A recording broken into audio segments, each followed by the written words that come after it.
अस्सलाम वालेकुम। आज हम बात करेंगे गैसेस एक्सचेंज एंड प्लांट के प्लांट में कैसे गैसेस एक्सचेंज हो जाते हैं। कल हमने बात किया था कि गैसेस एक्सचेंज किस चीज़ को कहते हैं। आज ये जानेंगे कि प्लांट में कैसे गैसेस एक्सचेंज होती हैं, पौधों में कैसे गैसों का मुतबादला होती है। तो याद रखें कि प्लांट में दो मेन प्रोसेस है जिसके ज़रिए गैसेस एक्सचेंज होती है प्लांट में। वो नंबर 1 है फोटोसिंथेसिस, दूसरे नंबर पर है रेस्पायरेशन। ये दो मेन प्रोसेस है जिसके थ्रू प्लांट में गैसेस एक्सचेंज हो जाते हैं। नंबर 1, फोटोसिंथेसिस एक ऐसे प्रोसेस है जो सिर्फ और सिर्फ डे टाइम होती है। डे टाइम का मतलब कि दिन के दौरान होती है। क्यों होती है सिर्फ और सिर्फ दिन के दौरान? याद रखते हैं कि वो वजह ये है कि इस फोटोसिंथेसिस को करने के लिए चाहिए होती है सनलाइट। तो सनलाइट तो सिर्फ और सिर्फ दिन में होते हैं ना, रात को तो नहीं होती। तो इस वजह से ये जो प्रोसेस है ये सिर्फ और सिर्फ डे टाइम होती है, दिन के दौरान होती है। और इस तरह जो दूसरा प्रोसेस है वो है रिस्पायरेशन।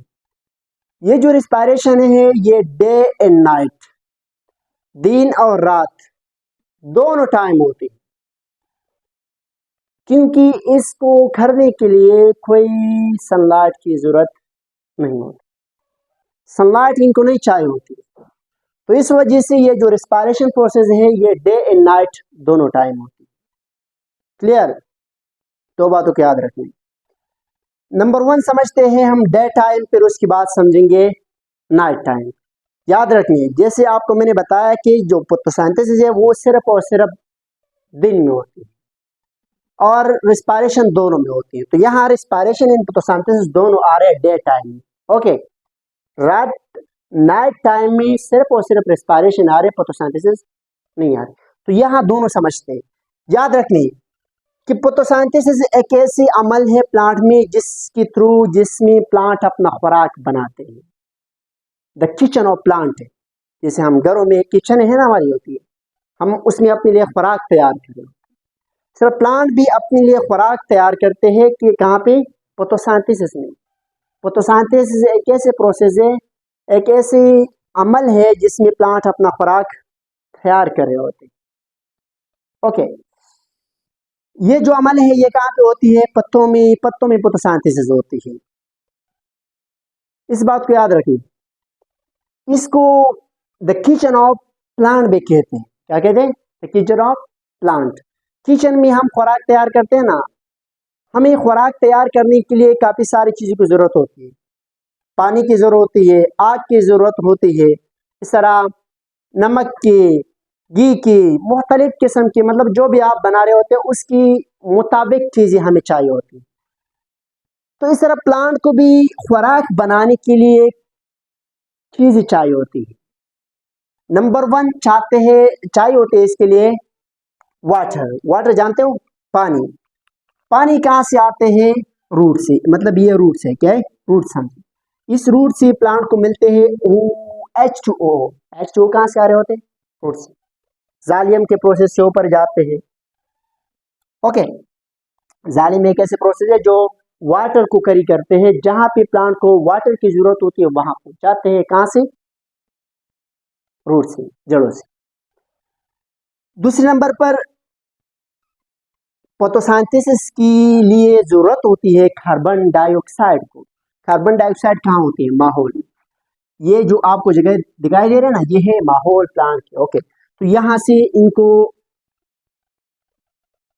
लेना होते हैं किस बला को? कार्बन को। तो कार्बन यहां से जाते हैं अंदर प्लांट की तरफ। कहां से? माहौल से। क्लियर? दो चीजें हो गई, मतलब गैस और हुआ पानी। इसके अलावा एक और चीज की जरूरत होती है इसको, जिसका मेन चीज है, जो मेन चीज है फोटोसिंथेसिस का, वो है सनलाइट। क्या बोला? सनलाइट। ये हमारा एग्जांपल एक सूरज है। क्या है? सूरज है। यहाँ मैं एक सूरज बना लेता हूँ। ओके, समझ लीजिए, बाकी ऐसे सूरज नहीं है सही। Okay, clear? इस सूरज से आते हैं रोशनी इस तरह। ओके, आते हैं रोशनी आती। दिखाई दे रही है क्या है? रोशनी कहाँ से आ रहे? सूरज से। कहाँ जा रहे? आँख में। क्लियर? 3 चीजें हो गई। फिर यहाँ पे प्लांट में आपको एक बॉडी नजर आ रहे होते, स्ट्रक्चर इस तरह की, जिसको हम कहते हैं क्लोरोप्लास्ट। क्या बोला? क्लोरोप्लास्ट। ये जो है ये क्लोरोप्लास्ट है। क्या है? क्लोरोप्लास्ट। क्लियर? क्लोरोप्लास्ट में फिर फोटोसिंथेसिस होती है। क्लोरोप्लास्ट का काम क्या होती है? इसमें क्लोरोफिल होते हैं। क्लोरोफिल इस लाइट को खींचते हैं। क्या करते हैं? खींचते हैं। क्लियर? पानी जाते हैं रूट के जरिए। ऊपर कौन लेके जा रहे हैं? जालियम लेके जा रहे होते हैं। जालियम पोलियम पड़ा होगा। कार्बन कैसे जा रहे होते हैं? कार्बन जाते हैं स्टोमेटा के थ्रू। स्टोमेटा यहाँ पे छोटी छोटी सुराख होती है पत्तों में, उसके थ्रू जाते हैं। आगे समझेंगे कि स्टोमेटा क्या बना है। क्या तक हो गया? क्लियर? फिर इस चीजों की मदद से यहाँ पे एक प्रोसेस होती है जिसको हम कहते हैं फोटोसिंथेसिस। वो फोटोसिंथेसिस में क्या होती है कि बनते हैं क्या भला, मैं यहाँ बना देता हूँ, मतलब फॉर एग्जांपल यहाँ नीचे, ओके, बनते हैं C6, H12 और इस तरह O6। ये क्या बना? ये है ग्लूकोज, फराक है जो प्लांट के अंदर बन गया। किस प्रोसेस में? फोटोसिंथेसिस के प्रोसेस में। किन चीजों की मदद से? इन चीजों की मदद से। क्लियर? यहां तक हो गया। अभी एक बात याद रखनी है हमें, समझना है गैसेस एक्सचेंज इन प्लांट, ये तो फोटोसिंथेसिस होगा। गैसेस एक्सचेंज कैसे होती है? कार्बन है, कहां पे बाहर जा रहे? माहौल। माहौल से कहां जा रहे? प्लांट। यहाँ पे इस फोटोसिंथेसिस के दौरान ग्लूकोज के साथ साथ हमें मिलते हैं क्या बोला? ऑक्सीजन। क्या बोला? ऑक्सीजन। तो यहाँ पे मतलब मिल गया मोहतरम ऑक्सीजन। फिर ये ऑक्सीजन क्या करे होते हैं? यहाँ देखो बन रहा है, फोटोसिंथेसिस हो रहा है दिन, तो जाहिर सी बात है ऑक्सीजन क्या हो जाएगा? ज्यादा हो जाएगा। तो ज्यादा सी फिर इस ऑक्सीजन को क्या करना होगा? प्लांट से बाहर जाना होगा, क्योंकि वहां पे नहीं आएगा। क्लियर? तो ये ऑक्सीजन प्लांट से बाहर आएगा, ऑक्सीजन आएगा, आ गया, कार्बन गया, ऑक्सीजन आ गया, गैसेस एक्सचेंज हुआ। कार्बन माहौल से गया, ऑक्सीजन माहौल में आ गया। कार्बन ने ऑक्सीजन का जगह पकड़ा, ऑक्सीजन ने कार्बन का जगह घेर लिया। तो ये क्या कहलाते हैं? Gases exchange. तो इस तरह फोटोसिंथेसिस में गैसेस एक्सचेंज होती है। क्लियर? और ये जो गैस एक्सचेंज का प्रोसेस है ना, ये एक प्रोसेस के दौरान होती है जिसको हम कहते हैं सिंपल डिफ्यूजन। सिंपल डिफ्यूजन क्या होती है कि जहां पे मॉलिक्यूल का कंसंट्रेशन ज्यादा होती है वहां से जाते हैं जहां पे कम होती है। यहाँ देखिए माहौल में क्या है? ऑक्सीजन की कंसंट्रेशन मिकदार ज्यादा है, यहां से जा रहे प्लांट। क्लियर? प्लांट में ऑक्सीजन बन रहे हैं तो जाहिर सी बात है ऑक्सीजन का जो मिकदार है वो बढ़ेगा। तो यहां से ऑक्सीजन कहां जाएगा? फिर बाहर जाएगा। तो हाई कंसंट्रेशन से लो कंसंट्रेशन, क्योंकि बाहर क्या है? ऑक्सीजन कम है। तो जहां ज्यादा है वहां से गया कम की तरफ। तो जहां से ज्यादा है वहां से कम की तरफ जो जाते हैं चीजें, ये किस प्रोसेस में? Simple diffusion. तो ये सिंपल डिफ्यूजन हुआ। क्लियर? तो gases exchange and plant day time समझ आ गया, फोटोसिंथेसिस। क्लियर? इसके अलावा इसमें सिर्फ और सिर्फ फोटोसिंथेसिस नहीं होती, हालांकि डे टाइम रिस्पायरेशन भी होती है। रिस्पायरेशन यही अमल, कार्बन का जाना ऑक्सीजन के बाहर, और इस तरह इस ग्लूकोज का तोड़ फोड़ करना या खुराक बनाया है किसने? फोटोसिंथेसिस में। फॉर एग्जांपल ये है हमारे पास C6, H12, O6। क्लियर? यह खुराक। अभी ये जो खुराक है इसका कोई फायदा प्लांट को नहीं है, तब भी इसको फायदा होगा जब इससे एनर्जी निकाला जाए। क्या? एनर्जी। देखिए ऑक्सीजन को जोड़ा है कार्बन के साथ, हाइड्रोजन के साथ, हाइड्रोजन को कार्बन के साथ, इसके बीच में जो बॉन्डिंग है, बॉन्डिंग, उस बॉन्ड को हम तोड़ेंगे तो इसकी तोड़ने से हमें मिलेगा एनर्जी। क्या मिलेगा? एनर्जी। क्योंकि एनर्जी क्या है? ATP. ATP ATP okay, ATP adenosine triphosphate, ये क्या बोला है? एनर्जी। ओके तो ये एनर्जी हमें तब मिलेगा जब हम इस ग्लूकोज का क्या करेंगे? बेड़ागर करेंगे, तोड़ फोड़ करेंगे। ओके, ग्लूकोज का तोड़ फोड़ कब होगा? जब रिस्पायरेशन होगा। रिस्पायरेशन किस चीज़ को कहते हैं कि ग्लूकोज का तोड़फोड़ होना और उससे एनर्जी का निकालना। अभी ये बात जहन में आ रहा है कि भाई इसका तोड़फोड़ ये कैसे करे होते हैं, किस हथौड़ी से इनको तोड़ते हैं। तो याद रखने कि उस हथौड़ी का नाम है ऑक्सीजन। क्या बोला? ऑक्सीजन। ऑक्सीजन की थ्रू प्लांट का जो रिस्पायरेशन है ये कार्बोहाइड्रेट को जो ग्लूकोज है इनको तोड़ देते हैं। ग्लूकोज के जो बीच में बॉन्डिंग है इस दोनों के अंदर, इस दोनों के बीच में, तो उसको तोड़ा जाता है किसके थ्रू? ऑक्सीजन के थ्रू। तो यहाँ पे अगर इसने खुराक बनाए है C6 मतलब ग्लूकोज बनाए, ओके। एक ग्लूकोज को तोड़ने के लिए ऑक्सीजन की जरूरत होती है। तो ये ऑक्सीजन कहाँ पे होती है? जो फोटोसिंथेसिस के दौरान ऑक्सीजन नहीं बन रहे होते, इसके थ्रू ये क्या कर देते हैं? दिन के दौरान तोड़ देते। ओके, तो देखिए ऑक्सीजन, कार्बन बाहर से आ रहे होते हैं, ऑक्सीजन कहाँ जा रहे हैं? बाहर की तरफ जा रहे हैं। किस प्रोसेस में? रिस्पायरेशन में। रिस्पायरेशन में गैसेस एक्सचेंज होती है और इस तरह साथ साथ ग्लूकोज को तोड़ देते हैं और निकालते हैं क्या? उससे एटीपी। ग्लूकोज को किस चीज के थ्रू तोड़ते हैं? किस चीज की मदद से? वो है oxygen. Clear? Day time process, day time clear. इसके बाद है नाइट टाइम। नाइट टाइम में गैसेस एक्सचेंज कैसे होती है? ये मतलब मोहतरम एक पत्ता है, ओके, प्लांट है, सिंपल से। आपको बताया कि रिस्पायरेशन जो है वो डे एंड नाइट दोनों टाइम होती है।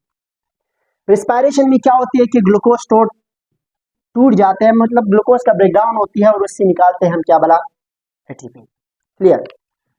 रात देखो, दिन को बनाए हैं काफी सारे ग्लूकोज फोटोसिंथेसिस ने खुराक बनाए हैं, यहाँ पड़े, ओके, स्टोर किए हम। इधर देखिए, ये एक ग्लूकोज हुआ, for example C6H12, okay, O6। Clear? इस ग्लूकोज का तोड़ना लाजमी होगा, क्योंकि प्लांट काम तब करते हैं जब उसको एनर्जी मिलती है। सर प्लांट में हालांकि लिविंग ऑर्गेनिज्म सारे, एनर्जी क्या है? The ability to do work as known as energy. कोई भी जो हम काम करें उसका जो करने का सलाहियत है, उस सलाहियत को हम कहते हैं एनर्जी। ओके, तो ये काम तब कर पाएगा जब इसको एनर्जी मिलेगा। एनर्जी तब मिलेगा जब ग्लूकोज का तोड़फोड़ हो जाएगा। तो ग्लूकोज का तोड़फोड़ किस थ्रू होती है? रिस्पायरेशन में। तो ये क्या करे होगा? याद रखिए कि रात के दौरान बाहर जो है ऑक्सीजन का मिकदार क्या होती है? ज्यादा होती है। कार्बन का मिकदार क्या होती है? कम होती है, क्योंकि कार्बन यहाँ देख के जा रहे हैं ना सारा, यहाँ स्टोर हुआ है, मतलब पड़ा है। ऑक्सीजन बाहर जा रहा है, तो बाहर जब ऑक्सीजन जाएगा तो बाहर माहौल में ऑक्सीजन क्या हो जाएगा? बढ़ जाएगा। कंसेंट्रेशन ऑफ ऑक्सीजन क्या हो जाएगा? बढ़ जाएगा। बाहर से कार्बन जा रहे हैं ऊपर, तो जाहिर सी बात है बाहर कार्बन डाइऑक्साइड का जो कंसेंट्रेशन है वो कम हो जाएगा, प्लांट में क्या हो जाएगा? ज्यादा हो जाएगा। यहाँ पे कार्बन डाइऑक्साइड का मिकदार क्या है? ज्यादा है। बाहर क्या है? कम है। बाहर ऑक्सीजन का मिकदार क्या है? ज्यादा है। प्लांट में क्या है? कम है। तो आपको पहले बताया कि सिंपल डिफ्यूजन में क्या होती है? वहां से चीजें जाते हैं जहां ज्यादा होती है, जाते हैं वहां जहां कम होती है। हाई कंसंट्रेशन से जाते हैं लो कंसंट्रेशन की तरफ। तो यहां से देखिए कार्बन कहां जाएगा? बाहर आएगा। ऑक्सीजन बाहर से कहां जाएगा? अंदर की तरफ जाएगा। वजह क्या है? क्योंकि बाहर ऑक्सीजन क्या है? ज्यादा है, अंदर कार्बन ज्यादा है, तो कार्बन क्या आ जाएगा? बाहर आ जाएगा। क्लियर? तो ये जो है ये मोहतरम ऑक्सीजन यहां से जाएगा और ओके, तो ये ग्लूकोज रिस्पायरेशन क्या कर देगा? C6H12, ओके, और O6, ये ऑक्सीजन के थ्रू इसको ब्रेक कर देगा और इससे मिल जाएगा उसको एटीपी। तो ये कब होती है? रिस्पायरेशन के दौरान। गैस का जाना, कार्बन का वापस आना। देखो ऑक्सीजन जा रहे, कार्बन आ रहे, गैसेज एक्सचेंज है ना, किस टाइम हो रहे? नाइट टाइम हो रहे। इस बात को एक याद रखनी कि लोग कह रहे होते हैं कि रात को पौधों के नीचे नहीं सोना है। वो इस वजह से कहते हैं क्योंकि रात को पौधे वो गंदा गैस खारिज कर रहे होते हैं जो दिन को उसने लिया होते हैं। वो क्या बला है? कार्बन। कार्बन क्या है? एक नुकसानदायक गैसेज है। ये बॉडी के लिए काफी नुकसानदायक होती है। तो इस वजह से बॉडी इनको क्या कर देते हैं? बाहर फेंकते हैं कि हम ऑक्सीजन ले रहे, कार्बन बाहर फेंक रहे होते। क्यों फेंक रहे? इस वजह से क्योंकि हमारे लिए क्या है? नुकसानदायक। अगर रात को आप इस पौधे के नीचे यहाँ बेड लगा के सो जाए तो जाहिर सी बात है ये सारा ऑक्सीजन आपके मुंह में जाएगा। नोज में अंदर। ओके, तो आप क्या हो जाओगे, आपके लिए नुकसानदायक है क्योंकि गंदा गैस है। तो इस वजह से लोग कहते हैं कि भाई रात को पौधों के नीचे ना सोया करें, क्योंकि पौधे अपना जो गंदगी है वो रात को खारिज कर रहे होते हैं। वो गंदगी क्या है, ये कार्बन है, दिन को ले रहे हैं, रात को वहाँ पे कंसंट्रेशन बढ़ जाता है उसका, फिर रात को और रात को वापस उसको बाहर फेंक रहे होते हैं। तो यहाँ तक हो गया कि डे टाइम प्रोसेस क्या है, नाइट टाइम क्या है, फोटोसिंथेसिस क्या है, रिस्पायरेशन क्या है। क्लियर। इसके बाद हमारे पास आते हैं कि प्लांट के कौन से ऐसे हिस्से हैं जिसमें गैसेस एक्सचेंज होती है, जिसमें गैसेस एक्सचेंज होती है। तो वो है नंबर 1 याद रखिए कि रूट्स। रूट जानते हो, रूट्स के थ्रू गैसेस एक्सचेंज होती है प्लांट में। ओके, रूट जड़। यहाँ मैं लिख देता हूँ पार्ट्स। ओके, नंबर 1 है रूट्स। ओके, रूट्स आप अब ये सोचोगे भाई रूट्स में कैसे होती है। इधर देखिए, फॉर एग्जांपल ये हमारे पास क्या है, एक बीज है। किसान को आपने देखा होगा, बीज को डाल देते जमीन में, तो फिर उससे क्या निकलते हैं, दरख्त निकलते हैं, मतलब पौधा निकलते हैं। ओके, तो इस बीज का डालने के बाद क्या होती है, याद रखने की, इस बीज से निकलते हैं रूट्स। रूट्स निकलते हैं ना, फिर थोड़ी देर बाद, कुछ दिनों बाद इससे पत्ता निकलते हैं। क्या निकलते हैं, पत्ता। तो ये काम है, पत्ता निकलना, रूट निकलना। तो काम तब होती है जब एनर्जी होती है प्लांट के पास। एनर्जी तब होती है जब रिस्पायरेशन होती है। तो रूट्स में भी रिस्पायरेशन होती है। ओके, यहाँ पे जो बीज है इसके अंदर जो ग्लूकोज है उसका तोड़ फोड़ किया जाते हैं और उससे एनर्जी को निकाला जाता है, फिर प्लांट अपना काम सरंजाम देके आगे बढ़ते हैं। इसके अलावा दूसरे नंबर पर होती है स्टीम में। ओके, तीसरे नंबर पर होती है किस, मतलब स्टीम में तो जानते होंगे। इसके अलावा लीव में, पत्तों में क्या होती है, गैसेस एक्सचेंज होती है। पत्तों में कैसे होती है, फॉर एग्जांपल मैं यहाँ बना लेता हूँ। ओके, ये है आपके पास एक पत्ता। ओके,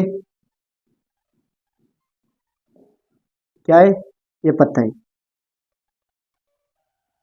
ओके, इस पत्ते में आपको जो ऊपर ये चीजें नजर आ रही है, ये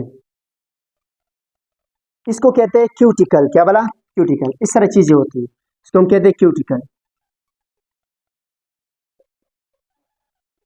क्यूटिकल, क्लियर। यहाँ पे फिर आपको एक और लेयर नजर आएगा जिसको हम कहते हैं अपर एपिडर्मस। क्या कहते हैं, अपर एपिडर्मस। मैं यहाँ बना लेता हूँ, ये क्या है, ये है अपर एपिडर्मस।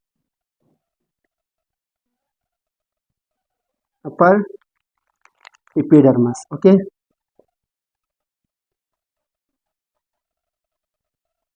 क्लियर। फिर यहाँ पे आपको कुछ इस तरह सेल्स नजर आएंगे, इस तरह। ओके, इस तरह स्ट्रक्चर होंगे। मतलब मैं ब्लैक से बना लेता हूँ। Okay,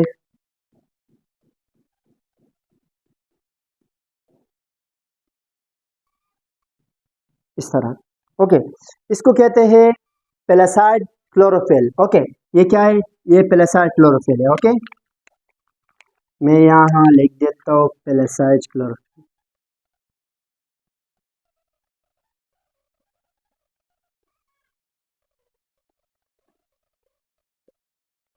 clear. फिर इसके बाद यहाँ पे आपको नजर आएगा कुछ इस तरह, यू। हाँ, कहाँ गया यू, इस तरह सेल नजर आएंगे, इस तरह। इसको कहते हैं स्पंजी मोजेफिल सेल। ओके, ये क्या है, स्पंजी मोजेफिल सेल।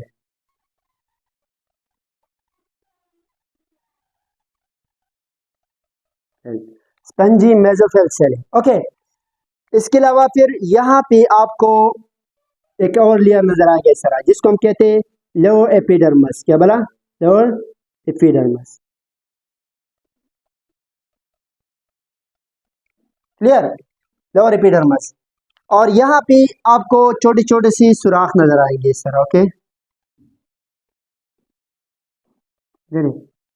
इसको कहते हैं स्टोमेटा। क्या बोला, कहते हैं स्टोमेटा। स्टोमा एक को कहते हैं, यहाँ ज्यादा है, 1 2 3। ये जो पोर्स है, ये सुराख है, इसको कहते हैं, ये स्टोमेटल फोर्स, स्टोमेटिकल फोर्स है। स्टोमेटिकल का मतलब क्या, स्टोमेटा की है। ओके, तो ये जो पोर्स है ये है स्टोमेटा है। क्या है, स्टोमेटा। ये सारे स्टोमेटा है, क्योंकि एक को हम कहते हैं स्टोमा, ये ज्यादा है, 1 2 3, तो स्टोमेटा कहलाए। क्लियर। तो ये स्ट्रक्चर ऑफ लीव है। अब इस लीव में कैसी गैसेस एक्सचेंज होती है कहाँ पे होती है? वो होती है ये सुराखों में, इसको कहते हैं स्टोमेटा। स्टोमेटा के जरिए प्लांट में गैसेस एक्सचेंज होती है लीव में, ओके, पत्तों में। क्लियर? अब ये स्टोमेटा क्या है मैं यहाँ बना लेता हूँ, ओके। स्टोमेटा, ये छोटा सा सुराख मैं बाहर निकाल लेता हूँ। पहले इसका फंक्शन बाद में, पहले स्ट्रक्चर समझते हैं। ये एक सुराख है छोटा सा, ओके, इस तरह।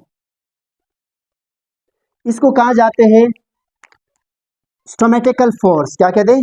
स्टोमेटिकल फोर्स। मैं यहाँ बनाता हूँ स्टोमेटिकल फोर्स। फोर्स कहते हैं सुराखों को, ओके, सुराख को। तो ये क्या है? स्टोमेटिकल फोर्स, स्टोमेटा का सुराख है, ओके। फिर इसकी आगे दो सेल्स होते हैं इस तरह, ओके, इधर। इस सेल्स को कहते हैं गार्ड सेल। क्या कहते हैं? Guard cells. ये क्या है? ये है गार्ड सेल है। क्या है? Guard cell. क्लियर? इधर फिर इसके ऊपर और भी सेल्स होती है, लेकिन यहाँ तक समझे काफी है। तो ये स्टोमेटिकल फोर्स है, और ये जो आगे इनकी ये दिखाई दे रही है ब्लैक का, ये क्या है? ये वो है क्या बोला? सेल्स है, गार्ड सेल्स। तो जो सुराख है, इस सुराख के थ्रू गैसेस एक्सचेंज होती है। इस गार्ड सेल्स का काम क्या है? इसको कंट्रोल कर रहे होते हैं। क्लियर?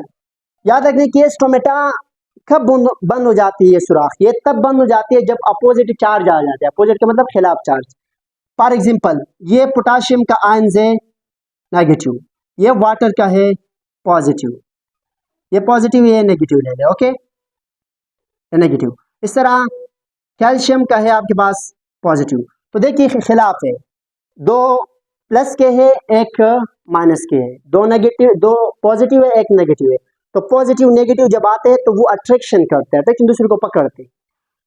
तो जब स्टोमेटा के पास डिफरेंस चार्जेस आ जाए, आयंस, तो फिर ये क्या करते हैं? अट्रैक्शन कर रहे होते हैं। तो स्टोमेटा अट्रैक्शन की क्या हो जाती है? ऑफ हो जाती, बंद हो जाती। क्लियर? जब सेम चार्जेस आ जाए, मतलब ये सारे सेम है, पॉजिटिव है। क्लियर? तो फिर पॉजिटिव चार्जेस तो अट्रैक्शन नहीं करते, वो रिपेल कर रहे होते। तो फिर स्टोमेटा क्या होगा? खुला रहेगा। कुछ लोग का सोच ये होती है कि भाईजान रात को जो प्लांट है वो सांस नहीं लेते। इस बात को अपने जहन से निकालें कि प्लांट जो है वो डे एंड नाइट रिस्पायरेशन कर रहे होते हैं। दिन इन रात दोनों के दौरान वो गैसेस एक्सचेंज करते हैं। सिर्फ ये नहीं है कि दिन को करते हैं रात को सोते हैं, ओके। स्टोमेटा और उन लोग का सोच यही होती है कि स्टोमेटा रात को बंद हो जाते हैं। बंद तब होती है जब अपोजिट चार्ज आ जाते हैं, मुख्तलिफ किस्म के मुख्तलिफ डिफरेंस चार्ज आते हैं। तो फिर ये स्टोमेटा बंद हो जाती है, प्लांट के पत्तों में जो सुराख है वो बंद हो जाते हैं। जब सेम चार्जेस आ जाते हैं तो फिर ये रिपेल कर रहे होती है। रिपेल का मतलब क्या है? बंद नहीं होती है, अट्रैक्शन नहीं कर रहे होते, ओके। तो इस बात को साथ याद रखनी। तो ये स्ट्रक्चर समझ आ गया कि इस तरह क्या होती है? दो गार्ड सेल्स होते हैं, बीच में स्टोमेटल फोर्स होती है जिसके थ्रू गैसेस एक्सचेंज होती है। क्लियर? इसके बाद स्टोमेटा का फंक्शन क्या है, काम क्या है? याद रखने कि स्टोमेटा का जो फंक्शन है, मैं यहाँ लिख देता हूँ फंक्शन, ओके। फंक्शन, इसका फंक्शन ये है कि ये नंबर वन, एक छोटा सा सुराख होती है, स्मॉल फोर्सेस होती है, विच present in the lower epidermis. कहाँ पे है? लोअर एपिडर्मस में, आखिरी जो लेयर है उसमें। Which control the gases exchange, जो गैसेस एक्सचेंज को क्या कर रहे होते हैं? कंट्रोल कर रहे होते हैं। ये इसका काम है कि ये कंट्रोल करते हैं गैसेस एक्सचेंज को। कहाँ पे पाए जाते हैं? लोअर एपिडर्मस में। और क्या होती है? छोटी सी सुराख होती है, ओके। तो इसका फंक्शन आप इस तरह लिख सकते हो कि ये जो स्टोमेटा है ये स्मॉल फोर्स होती है। क्या होती है? स्मॉल फोर्स होती है, ओके, फोर्स। इस तरह प्रेजेंट कहाँ होती है? Found and lower epidermis, okay, epidermis. इसके अलावा which control gases exchange, okay, gaseous exchange.